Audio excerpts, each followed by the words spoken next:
बचपन में जब भी कोई कुछ बेवकूफ़ वाला काम करता था तो उसे लोग सूरदास कहते थे। देखो ये सूरदास है, मतलब जब भी कोई अजीबो ढंग का काम करता था तो उसे सूरदास की संज्ञा दी जाती थी। मतलब जो मूर्ख लोग होते थे वो, ठीक है, उनको सूरदास कहा जाता था। मैं सुनता था बचपन में, जो सूरदास के उल्टे वानी पहले खानी फिर नहानी, मैंने पहले सूरदास का उल्टे वानी है, पहले जो खाता है फिर नहाता है, जो उल्टा काम करता है उसको सूरदास कहा जाता था। लेकिन जब मैंने सूरदास के बारे में पढ़ा और जब हमें पता चला कि ये कितने बड़े कवि थे अपने ज़माने के, और आज भी इनकी इनकी कविताओं में, इनके पद्य में जो जो रस दिखाई पड़ता है, जो वात्सल्य भाव दिखाई पड़ता है, जो प्रेम दिखाई पड़ता है, वो बहुत कम कवियों के कविताओं में दिखाई पड़ता है। तो चलिए इनके बारे में आज पढ़ते हैं। और अब जब मैं सुनता हूँ किसी को सूरदास कहते हुए तो मैं उन्हें उसे मना करता हूँ कि ऐसा मत बोलो, क्योंकि सूरदास बहुत बड़े कवि हैं, उनकी तुलना हम किसी से नहीं कर सकते। ठीक है। ये एक आंख से अंधे थे, धीरे धीरे दोनों आंखें चली गई। चलिए इनके बारे में देखते हैं। इनका जन्म जो है वो अनुमानित है, क्योंकि उस जमाने में कोई पोथी पत्रा जन्म कुंडली तो बनता नहीं था। तो अनुमान है कि 1478 ईस्वी में इनका जन्म हुआ था और इनकी मृत्यु जो है वो 1583 ईस्वी में हुई थी। और इनको जो दीक्षा मिली थी, मतलब इनकी जो पढ़ाई हुई थी, इनको जो गुरु का ज्ञान मिला था महाप्रभु वल्लभाचार्य से, ये मिला था 1509 से 1510 ईस्वी के करीब में, ये भी अनुमानित है। इनका जन्म दिल्ली के निकट सीही नामक गांव में हुआ था। दिल्ली के नज़दीक सीही गांव है। निवास स्थान जहां पर ये रहे थे, ये ब्रज का क्षेत्र है, जहां क्रमशः गौ घाट, वृंदावन और पारसोली ग्राम, ये इन तीनों जगह पर विशेषतः मुख्य रूप से रहे थे। गौ घाट में रहे थे, फिर वृंदावन में रहे थे और पारसोली ग्राम में रहे थे हमारे सूरदास बाबा। स्वाध्याय द्वारा ज्ञानार्जन, स्वाध्याय से अपने खुद पढ़ करके इन्होंने ज्ञान हासिल किया। काव्य रचना की, संगीत का विशाद ज्ञान, संगीत का खूब ज्ञान था, देख सकते हैं वीणा हाथ में है ही। एवं अभ्यास, ये अभ्यास भी करते थे। और विशाल लोक ज्ञान जो है इनको बहुत ज़्यादा था। पारंपरिक ज्ञान। अभिरुचि इनकी किन में थी, किन में इनका इंटरेस्ट था? पर्यटन, घूमने में, सत्संग करने में, कृष्ण भक्ति में एवं वैराग्य। वैराग्य का मतलब होता है हर चीज से मन टूट जाना, मतलब इस दुनिया में, ये दुनिया ये महफिल मेरे काम की नहीं, इस तरह का जो भाव होता है उसको वैराग्य भाव कहा जाता है। ठीक है। विशेष, विशेष इनके बारे में क्या है कि ये जन्म से अंधे, या फिर पता नहीं, क्योंकि पूरी बात नहीं पता है, उस जमाने की बात है। तो ये जन्म से अंधे थे, या धीरे धीरे बड़े होने पर, जैसे जैसे ये बड़े होते गए वैसे वैसे इनकी दोनों आंखें जाती रहीं, लेकिन ये फिक्स है कि ये दोनों आंखों से अंधे थे। मृदुल, एकदम एकदम सौम्य स्वभाव के थे। विनम्र थे, निरअभिमानी, कोई अभिमान घमंड नहीं था। भावुक, एकदम भावुक लोग थे, किसी के दुख से दुखी होते थे और किसी के खुशी से खुश होते थे, इसी को भावुक कहा जाता है। और अंतर्मुखी, अंतर्मुखी स्वभाव के ये व्यक्ति थे, महात्मा थे, विरक्त महात्मा, किसी चीज की इनको लोभ लालसा नहीं थी। अंतर्मुखी स्वभाव क्या होता है? ऐसा स्वभाव जो जो व्यक्ति अकेले में रहना, खुद के साथ रहना एंजॉय करता है, लोगों के भीड़ से बचता है, उसे अंतर्मुखी स्वभाव का व्यक्ति कहा जाता है, जो अकेला रहना पसंद करता है। तो ये अंतर्मुखी स्वभाव के थे और विरक्त महात्मा थे, किसी चीज़ की इन्हें लोभ लालसा नहीं थी। 10वीं में एक कविता है, जो जिसके पास लोभ मोह क्रोध ये सब चीज़ नहीं होता, उसी के पास भगवान भगवान का वास होता है।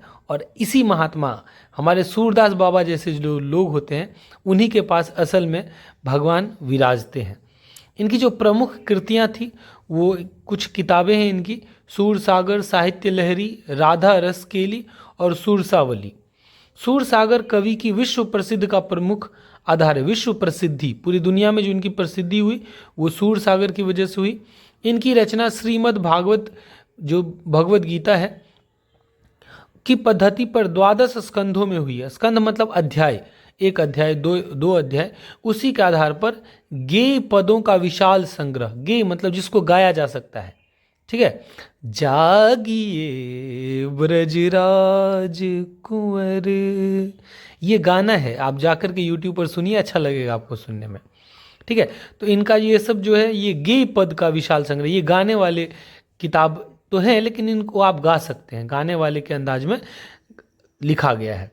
मध्यकाल में जो मध्यकाल था उसमें हिंदी जो क्षेत्र है, हिंदी बोलने वाला क्षेत्र, राजस्थान, इसमें कौन कौन सी भाषाएं चलती थी? राजस्थानी, मैथिली, ब्रज, खरी बोली, अवधी आदि का साहित्यिक भाषा के रूप में विकास हुआ था मध्यकाल में। ये सारी भाषाएं जो है वो साहित्यिक भाषा, जिसमें लोग लिख सकते हैं, साहित्य लिख सकते हैं, कविता कहानी लिखते थे, ये सारी भाषाओं का विकास हुआ था।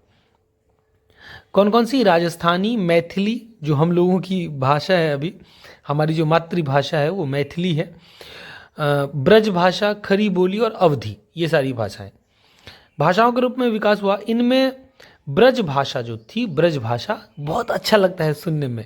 ब्रज भाषा में जब आप कोई भगवत गीता सुनिएगा और अगर कोई भगवत गीता बोलने वाले ब्रज भाषा में जो भगवत गीता सुनाते हैं, ओह बहुत आनंद आता है सुनने में, क्योंकि ये इतना कोमल है ब्रज भाषा, इतना एकदम ललित है, सुनने में एकदम मधुर है, जिसके कारण ये अत्यधिक लोकप्रिय हो गया। ये भाषा अनेक शतियों तक, मतलब कई सालों तक हिंदी क्षेत्र की प्रमुख काव्य भाषा बनी रही। हिंदी में कविता करने के लिए ब्रज भाषा प्रमुख भाषा बनी रही, मतलब अधिकतर कविताएं ब्रज भाषा में होती थी।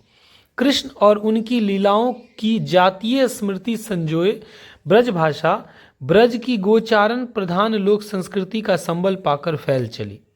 ब्रज में जो गोचारण लोक संस्कृति थी, गाय चराने वाली संस्कृति, वो गोचारण लोक संस्कृति, उसका बल पा करके ये जो ब्रज भाषा है वो सारी सीमाओं को, ब्रज की जो सीमाएं थी, ब्रज क्षेत्र की सीमाओं को तोड़ करके, उसका अतिक्रमण करके एकदम व्यापक रूप से ये फैलती चली गई और बहुत बड़ी व्यापकता अर्जित की, पूरी दुनिया में फैल गई है। क्योंकि गीत संगीतमयी प्रकृति थी इनकी। ये जो ब्रज भाषा की प्रकृति है वो एकदम जैसा लगेगा एकदम गीत संगीत की तरह ये भाषा ही है, एकदम कविता वाला ही भाषा है। तो और कविता और गीत संगीत किसे पसंद नहीं है। और अभिरुचियों द्वारा इसकी जो अभिरुचि है, इसमें जो लोगों का इंटरेस्ट जग जाता है, इसकी वजह से ये ब्रज क्षेत्र की सीमाओं को तोड़ करके पूरी दुनिया में फैल गई। सूरदास हिंदी की मध्यकालीन सगुन भक्ति धारा की कृष्ण भक्ति शाखा के अन्यतम कवि हैं। जो कृष्ण की भक्ति में बहुत सारे कवियों ने लिखे हैं। राम की भक्ति में, भगवान की भक्ति में सारे कवि लिखते हैं, लेकिन कृष्ण की भक्ति में जो कवियों ने लिखा है उनमें सूरदास प्रमुख कवियों में से एक है, अन्यतम कवि हैं, इनका कोई वर्णन नहीं है। वल्लभाचारी के शिष्य थे, तो एक दिन वल्लभाचारी ने, इनके गुरु ने इनसे कहा, सूर है को ऐसो काहे घिघियात हो, ऐसे क्यों घिघिया रहे हो, कछु भगवत लीला का वर्णन करो। देखिए कितना अच्छा लग रहा है सुनने में। सूर है को ऐसो घिघियात काहे को हो, कछु भगवत लीला वर्णन करो, कछु भगवान का वर्णन करो सूरदास। तब से उसके बाद सूरदास जो है वो एकदम भगवान की लीला का गान करने लगे और वे लीला पद रचने लगे और गाने लगे। इन्होंने भगवान कृष्ण के जो बचपन का जो पल होता है, सोने का समय, उठने का समय, खाने का समय, ये सारे, माखन चुराने का समय, इन सारी चीज़ों का इन्होंने वर्णन किया है। कृष्ण के जन्म का समय, उनके शैशव अवस्था का समय और उनके किशोरावस्था का समय, इनकी विविध लीलाओं को विषय बनाकर कवि ने भावों और रसों की बाढ़ ला दी है। ऐसे ऐसे भाव निकले हैं, ऐसे ऐसे रस निकले हैं कि इनका बाढ़ आ गया है और इस बाढ़ में सारे भक्त डूब जाते हैं। सूर के काव्य के 3 प्रधान विषय हैं। सूरदास जो कविता लिखते हैं इनके 3 प्रधान विषय हैं। विनय भक्ति, इनमें दुख नहीं दिखेगा आपको, ये सगुन भक्ति धारा के कवि हैं। सगुन, निर्गुण नहीं, मतलब इसमें दुख नहीं दिखेगा, इसमें आपको सुख आनंद के पल दिखाई देंगे। तो विनय भक्ति, भक्ति का विषय है। वात्सल्य, वात्सल्य का मतलब होता है प्रेम, लेकिन कैसा प्रेम? माता और पिता का प्रेम जो होता है बच्चों के लिए, उसे वात्सल्य प्रेम कहा जाता है। जो कृष्ण के जो नंदी बाबा हैं और जो यशोदा मैया हैं, उनका जो प्रेम है कृष्ण के साथ, जो वात्सल्य भाव है, उसका वर्णन इन्होंने किया। और प्रेम श्रृंगार का वर्णन किया है इन्होंने। 3 प्रधान विषय हैं इनके बारे में हिंदी के प्रमुख कवि हजारी प्रसाद द्विवेदी ने कहा है कि सूरदास जब अपने प्रिय विषय का वर्णन शुरू करते हैं तो मानो अलंकार शास्त्र हाथ जोड़कर उनके पीछे पीछे दौड़ता है। उपमाओं की बाढ़ आ जाती है और रूपकों की वर्षा होने लगती है। संगीत के प्रवाह में कवि स्वयं बह जाता है, वह अपने को भूल जाता है।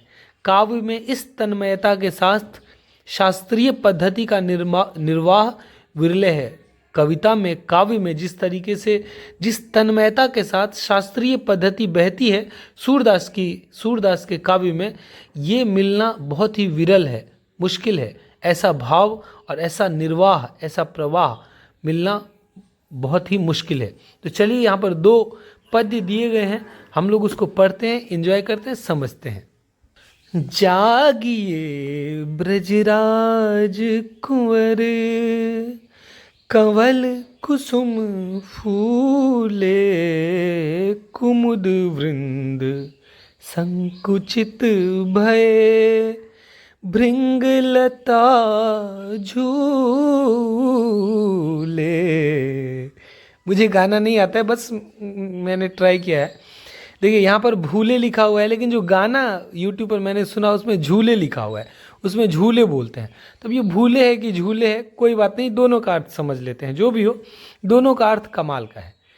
तो यहाँ पर क्या है कि हम लोग जब सुबह में उठते हैं या फिर देर से उठते हैं तो हमारे पापा क्या कहते हैं, हमारी मम्मी पापा हमें कैसे उठाते हैं कि टटीबा, इतना देर हो गया है, अभी तक सोया हुआ है, बजर खसुआ, कोई काम धाम नहीं है, इतना 20 साल का हो गया है और कोई चिंता नहीं है, बीवी झाड़ू से मार के भगाएगी, यही छिच्छा, यही चाल रह गया तो उठ के जाओ, खेत में देखो, उठ के जाओ, पढ़ने के लिए जाओ।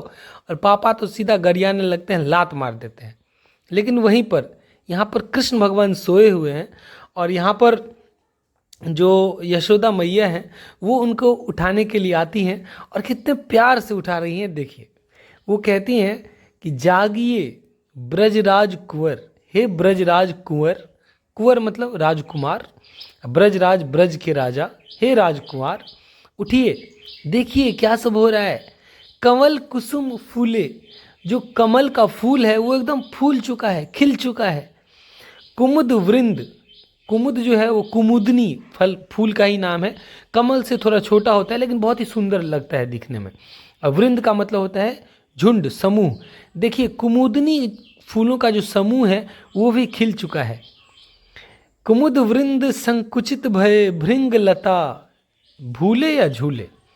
जो भृंग है, जो भंवरा है, वो भी अपनी लताओं को भूल गया। अगर हम भूले अर्थ समझते हैं तो जो भंवरा है वो अपनी लताओं को भूल चुका है और वो भी निकल गया है उड़ने के लिए, फूलों का रस चूसने के लिए।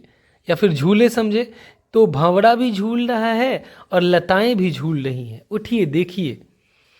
तमचूर खगरोर सुनहु, देखिए तमचूर जो मुर्गा है, तमचूर का अर्थ होता है मुर्गा, जो मुर्गा है वो बांग दे रहा है, उठा रहा है। खग रोर, रोर मतलब कोलाहल और खग मतलब पक्षी, पक्षियों का कोलाहल सुनिए, सुनिए सुनहु। बोलत बनराई, और बनराई सब जो है, जो पेड़ पौधे हैं वो भी बोल रहे हैं, हनहना रही हैं। सुनिए, उठिए। रामभती गो खरकनी में, जो गैया हैं वो बाड़ों में, जो गाय को जो बांध करके रखा जाता है उसको बाड़ कहा जाता है, तो बाड़ों में जो गैया हैं वो रंभा रही हैं। बछरा हितधाई, और जो बछरा है वो भी दौड़ रहा है उनकी तरफ दूध पीने के लिए सुबह सुबह। विदु मलिन, जो विदु है, वो जो चंद्रमा है वो एकदम मलिन हो चुका है, गायब हो चुका है। रवि प्रकाश गावत नर नारी, रवि का प्रकाश निकल चुका है, सूर्य का प्रकाश निकल चुका है और जितने भी नर नारी हैं, स्त्री पुरुष हैं, वो सब गाना गा रहे हैं, गीत गा रहे हैं। देखिए, सुर श्याम प्रातः उठो, सूरदास कहते हैं कि हे श्याम, सुबह हो चुकी है, उठिए। अंबुज करधारी, हे अंबुज करधारी, हे हाथ में, कर मतलब हाथ और अंबुज मतलब कमल, कमल का फूल, कमल का फूल धारण करने वाले हे कृष्ण, हे श्याम उठिए। तो यहाँ पर श्याम के, कृष्ण के सुबह उठने का वर्णन है, कैसे, कितने प्यार से भगवान कृष्ण को उठाया जा रहा है, यशोदा मैया उठा रही है और सूरदास उसे अपने भावों में उसका वर्णन कर रहे हैं। चलिए अगला कविता देखते हैं। ये क्या है? ये है कि जब भगवान कृष्ण खाना खा रहे हैं उस पल का वर्णन है कि किस तरीके से, मतलब कोई भी बच्चा जब खाना खाता है और अपने हाथों से, जब कोई छोटा बच्चा अपने हाथों से खाना खाता है तब उसे आप गौर से देखिएगा कितना प्यारा लगता रहता है। तो यहाँ पर कृष्ण जो एकदम प्यार से खाना खा रहे हैं, और जब छोटा बच्चा किसी के मुंह में भी जब खाना खिलाता है, आप किसी बच्चे को, कोई बच्चा खा रहा है, एकदम छोटा बच्चा जब अपने हाथ से खा रहा है, अगर वो आपको अपने हाथों से आपको खिलाए, वो दृश्य, वो नज़ारा सोचिए कितना अच्छा लगता होगा। तो ये वही नज़ारा है श्री कृष्ण का। तो ये कह रहे हैं कि जेवत श्याम नंद की कन्या, जेवत का मतलब होता है भोजन करते हुए श्याम जो हैं वो नंद की कन्या में, कन्या का मतलब होता है गोद, नंद की गोद में जो श्याम हैं वो नंद बाबा के गोद में जो श्याम हैं वो भोजन कर रहे हैं। कछु खात, कुछ खाते हैं, कछु धरनी गिरावत, कुछ पृथ्वी पर, धरती पर गिरा देते हैं, अपने हाथों से खा रहे हैं तो कुछ खाते हैं और कुछ धरनी पर, कुछ धरती पर गिरा देते हैं। छवि निरखति नंद रनिया, और ये जो छवि है इसको निहार रही हैं कौन?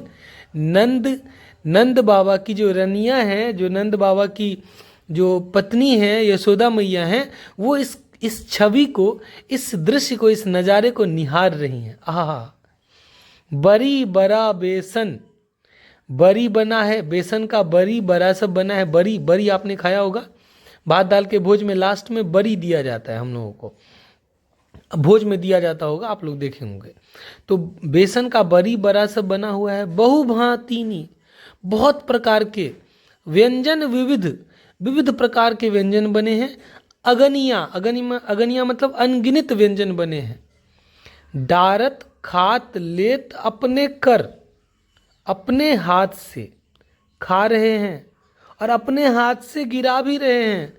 रुचि मानत दधि दुनिया, और जो रुचि है उनका, कृष्ण का जो रुचि है, रुचि मानत दधि दुनिया, और दोनी में, दोनी मतलब दही रखने वाला जो बर्तन होता है, तो दोनी में जो दही रखा हुआ है उसमें उसका रुचि है कि वो दही खाने का मन कर रहा है।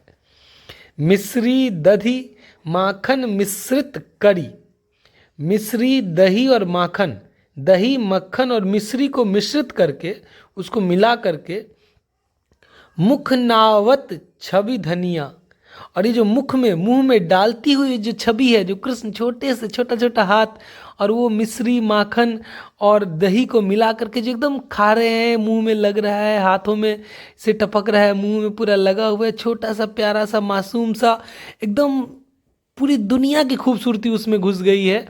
और वो छोटा सा बच्चा, छोटे से कृष्ण उसको खा रहे हैं और मुंह में नावत मतलब डाल रहे हैं, मुंह में जो डाल रहे हैं वो ये सब मिश्रित करके, ये जो छवि है, ये छवि एकदम धन्य कर देने वाली है। इस छवि को देखने के बाद और कुछ देखने का मन ही नहीं करता। आपुन खात, अपने से खाते हैं और खुद खा रहे हैं। नंदमुख नावत, और नंद बाबा के मुंह में भी डाल रहे हैं। सो छवि कहत न बनिया, और ये जो छवि है, ये जो दृश्य है, ये जो नज़ारा है, वो कहते नहीं बन रही है। कैसे वर्णन करें इस छवि का, इस दृश्य का, इस नज़ारे का कैसे वर्णन किया जा सकता है? तो सो छवि कहत न बनिया, ये छवि कहते हुए नहीं बन रही है। जो रस नंद जसोदा बिलसत, और जो रस, जो आनंद नंद और जसोदा को मिल रहा है, सो नहीं तिहु भुवनिया, तीनों भुवन में, तीनों लोक में किसी भी भगवान को ये रस, ये रस नहीं मिल रहा है। सारे भगवान तक तरस रहे हैं कि काश नंद और यशोदा को जो रस मिल रहा है, जो नज़ारा, जो उनको जो दिख रहा है, वो आनंद सब प्राप्त करना चाह रहे हैं। तीनों भुवन में ये नज़ारा, ये रस किसी को नहीं प्राप्त हुआ, सिर्फ नंद और यशोदा को प्राप्त हुआ है। भोजन करी नंद अचमन लीन हो, भोजन करने के बाद नंद जी कुल्ला करते हैं। मांगत सूर जुठनिया, और सूरदास तो बस उसका जूठन मांग रहे हैं कि काश जो जूठन पड़ा हुआ है थाली में वो मुझे मिल जाए। सूरदास देखिए भक्ति कहाँ कहाँ पे ये भक्ति पहुंच रही है, देखिए सूरदास कह रहे हैं कि काश उस थाली में जो जूठन पड़ा है वो मांगत सूर जूठनिया। सूरदास तो वो बस जूठन मांग रहे हैं, काश वो जूठन भी मिल जाए तो मैं धन्य हो जाऊं। स्वर्ग की लालसा नहीं है, बस वो जूठन खाने की लालसा है। ओह, तो ये सूरदास के कविता की ये विशेषता है। बहुत ही मज़ा आया मुझे पढ़ करके। बहुत आप लोगों को भी मज़ा अगर आया होगा तो उस चैनल को सब्सक्राइब करके बेल आइकन दबा दीजिएगा, कमेंट जरूर कीजिएगा और प्लेलिस्ट में जाइए। चैनल में जा करके प्लेलिस्ट में आपको हर एक क्लास का 12वीं तक का बिहार बोर्ड का बहुत कुछ मिलेगा। और अगर नहीं मिले कुछ चाहिए तो कमेंट करके बताइए, मैं आपको वो वीडियो बना करके दूंगा। और इंग्लिश का भी हर एक चैप्टर का बना हुआ है 11 12 का, और जा करके देखिए हिंदी का भी बना हुआ है, बहुत सारे चैप्टर का 3 4 चैप्टर का भी बनाए हैं, अभी धीरे धीरे बना रहे हैं। मज़ा आ रहा है तो कमेंट कीजिए और बनाएंगे जल्दी से, लाइक कर दीजिएगा, हौसला बढ़ता है। Thank you so much, bye bye, take care.